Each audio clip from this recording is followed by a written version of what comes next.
محترم صادق رام اور میرے عزیز ساتھیوں، السلام علیکم۔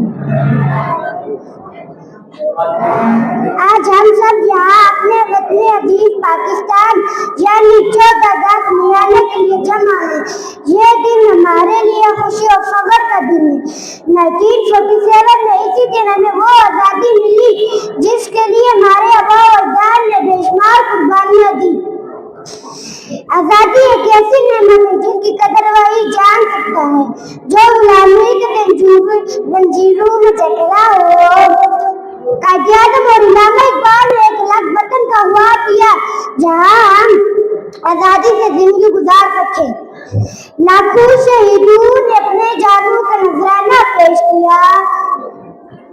احباب گرامی، آزادی صرف جشن منانے کا نام نہیں بلکہ ایک ذمہ داری بھی ہے۔ ہمیں اپنے ملک کی ترقی، اتحاد اور خوشحالی کے لیے محنت کرنی ہے، تعلیم حاصل کرنی ہے اور وطن کے دشمنوں سے ہر حال میں حفاظت کرنی ہے۔ آئیے ہم سب مل کر پرہیز کریں کہ ہمارے پیارے پاکستان کا مضبوط، خوشحال اور پرامن ملک بنانے کے لیے کوئی کسر نہیں چھوڑیں گے۔ پاکستان